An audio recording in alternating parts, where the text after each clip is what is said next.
শরীফুল হক ডালিম, যিনি মেজর ডালিম নামেই বেশি পরিচিত, বাংলাদেশ সেনাবাহিনীর একজন প্রাক্তন সামরিক কর্মকর্তা।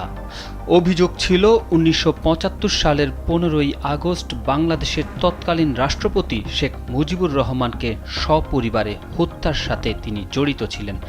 দীর্ঘদিন পর প্রকাশ্যে এলেন সেই মেজর ডালিম। সাংবাদিক ইলিয়াস হোসেনের ইউটিউব চ্যানেলে বিশেষ লাইভে যুক্ত হন বীর মুক্তিযোদ্ধা মেজর ডালিম বীর বিক্রম।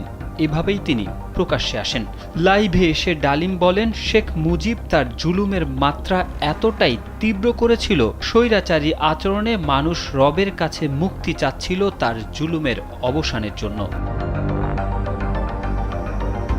এর আগে সাংবাদিক ইলিয়াস হোসেন তার এক ফেসবুক স্ট্যাটাসে এই সাক্ষাৎকারের ইঙ্গিত দিয়েছিলেন। তিনি লিখেছিলেন, রোববার রাত ৯টায় ইতিহাসের সাক্ষী হতে যাচ্ছি।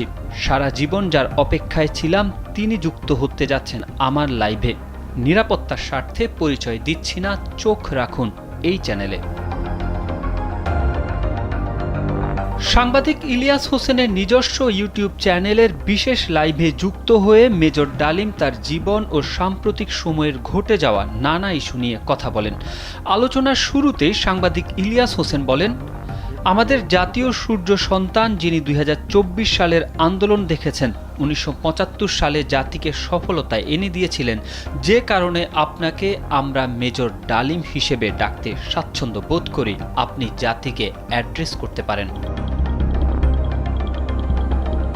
সাংবাদিক ইলিয়াসের প্রশ্নের জবাবে মেজর ডালিম বলেন, অনেক বছর পর দেশবাসীর পক্ষ থেকে, বিশেষ করে নতুন প্রজন্মের ছাত্র জনতা যারা ফ্যাসিবাদ বিরোধী আন্দোলনে আংশিক সফলতা অর্জন করেছেন, তাদেরকে আমি অভিনন্দন জানাই, তাদের লাল সালাম জানাচ্ছি।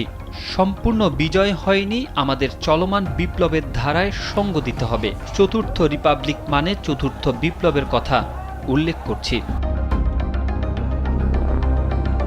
তারেক আহমেদ, কালবেলা।